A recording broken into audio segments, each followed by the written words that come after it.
Welcome to Marketing with Confidence. I'm your host, Marianne Amies. We're going to be talking all things digital and online marketing for business owners and marketing professionals. If you've been feeling overwhelmed by your digital marketing, be sure to listen along and you'll hear tips, interviews and more that will give you the confidence to create marketing you love. Welcome back to the podcast.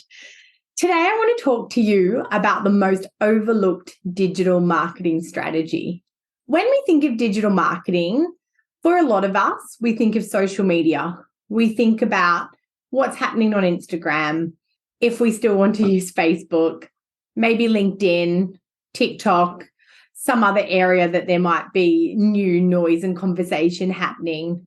We think about what ads we might want to run, or if we're going to increase our SEO, or we're going to start a Google AdWords campaign. But time and time again, with the hundreds of businesses I've worked with over the years, I find that the most overlooked digital marketing strategy is, in fact, email marketing. Email is an owned platform. You own your email marketing list. And your ability to connect one-to-one with the subscribers on your list is not limited by an algorithm. Yes, I can see that there is an inbox visibility issue. There is a lot of noise in the inbox. But when you send your email at 3:02 p.m. on a Thursday, it will arrive in the inboxes of your subscribers within, 10 to 15 minutes. It won't matter if they've opened your email before. It won't matter if a whole bunch of other people email at the same time that they're more engaged with it, then you won't be seen. It won't cost you more to deliver that email today because other people are wanting to deliver an email. The cost stays the same every single time you email that database.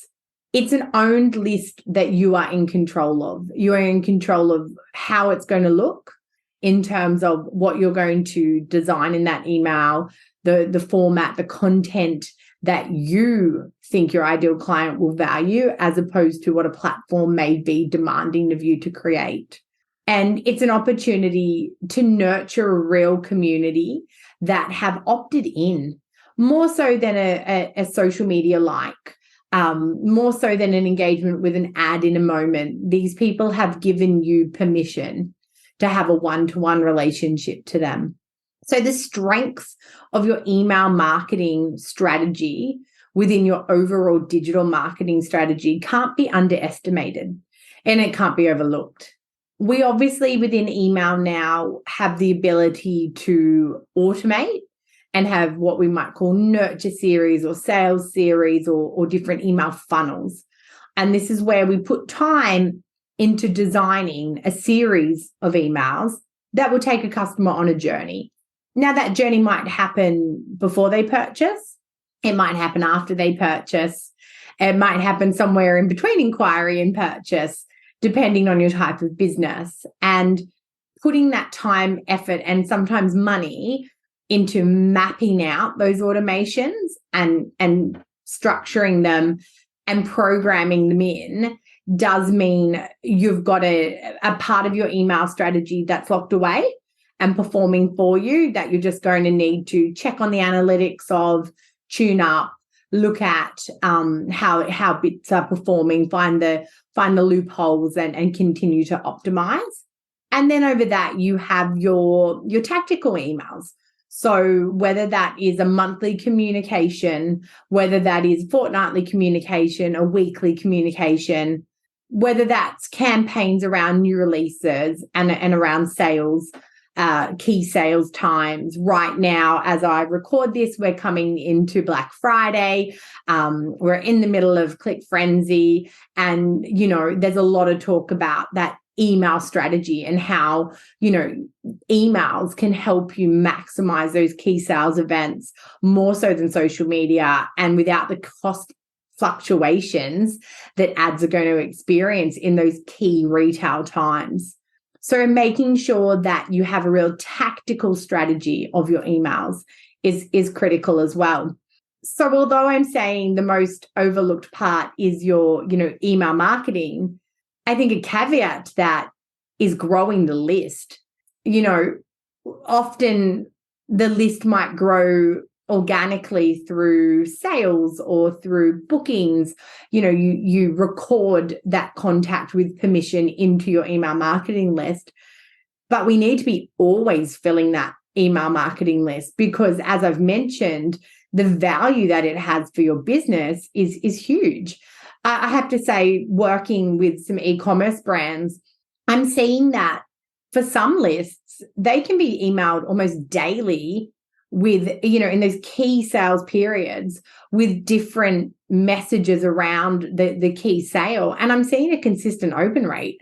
I'm seeing a consistent click-through rate. And I'm seeing the sales, within, say, 5 days of daily emails. I'm not seeing the drop-off by day 5.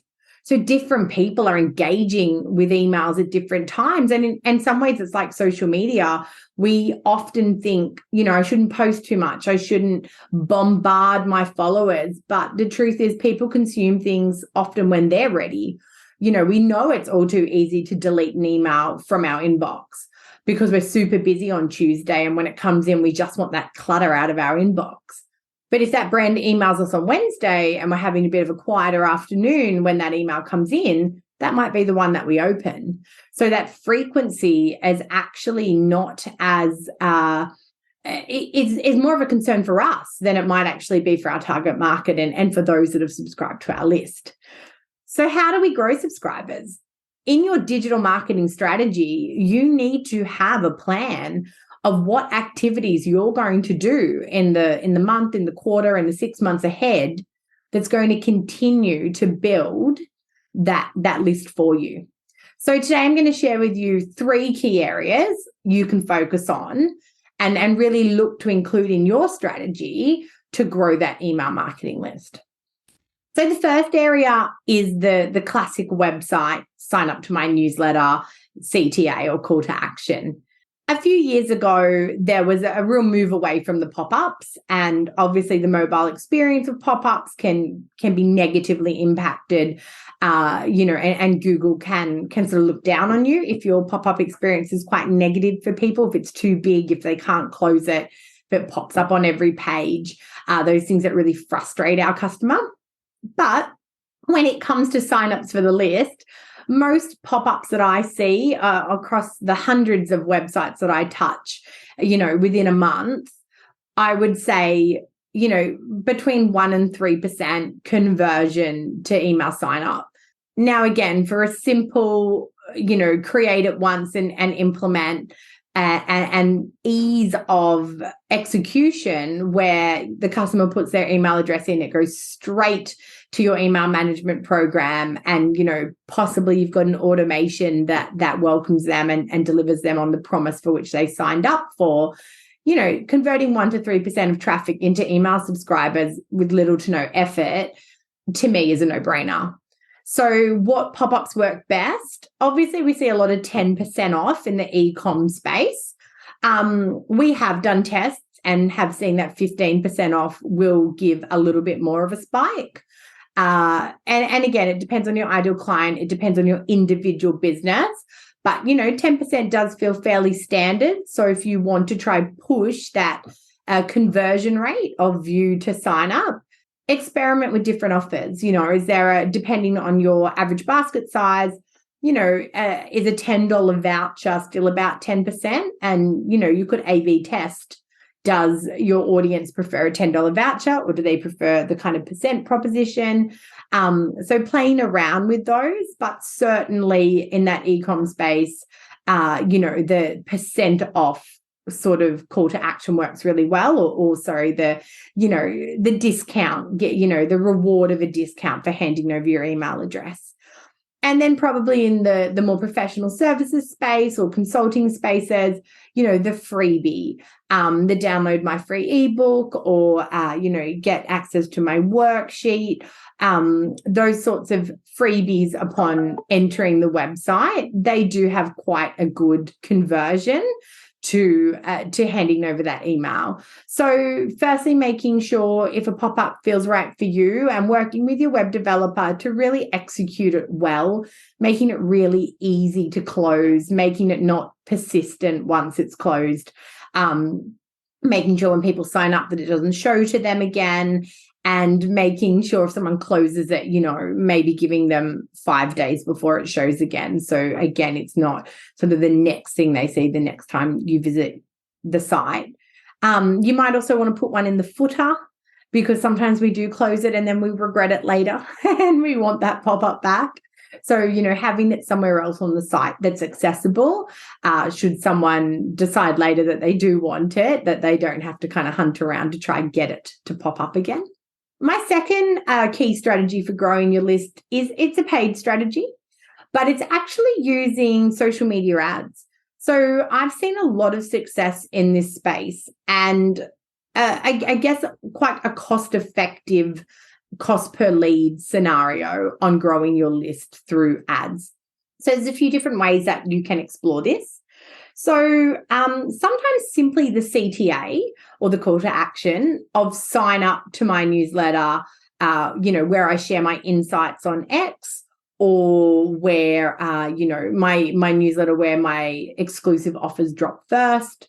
So the promise of future valuable content, sometimes that's enough to drive newsletter signups.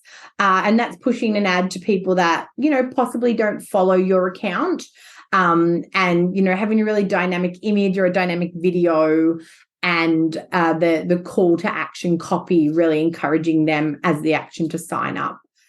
The other one is a competition. So giving away, a voucher. You might give away a $50 store voucher, or a $50 off a consult voucher. And that is, again, in exchange for the email.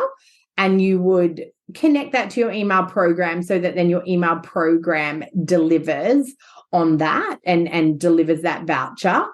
And the other one is obviously, like spoken about with the website pop-up, is the freebie.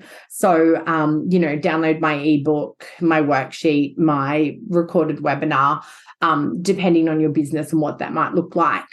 I'll go a bit deeper into that strategy to say the Facebook lead generation objective ads are actually working now more effectively than I've seen them work over the years. So it's an ad type that's been around probably for about 7 years. It's an ad type I've dipped in and out of, because at different times it's been incredibly expensive. Right now, it seems to be a very cost-effective ad type to use. I have a lead generation objective campaign at the moment that is for newsletter building, and it's about downloading a certain catalog that a client has. And we're getting about 90 or 80 to 90 cents per subscriber. And how that's working from a mechanics point of view is the ad, when served, opens a form, and the user can type in their details, or Facebook will pre-fill what it knows. So it may pre-fill your name and your email address for you. And in this case, we've asked them their company name and their phone number. Now, when the user submits that, it goes into Facebook into a lead spreadsheet. And then we've connected that to MailChimp, so that they automatically then receive a welcome email from MailChimp. So they're subscribed in that step from Facebook, subscribed into MailChimp. A welcome email comes out of MailChimp with the catalog attached. So, and we get a notification every time someone does it as well. So just a really seamless process to deliver on the promise of what they're signing up for, get them subscribed into your newsletter, and reach your ideal client in a super cost-effective way. And obviously, with all the list building, there's going to be dropouts, and there's going to be people that unsubscribe down the track, and you want to keep an eye on that to make sure you're not investing and then having a real transient subscriber base. So you'd want to make sure that your unsubscribe rates stay fairly stable. But, considering some always on $5 a day sort of ad campaigns that are just targeting your list ticking over means that you're continually filling that funnel of contacts that you own and that you can market to.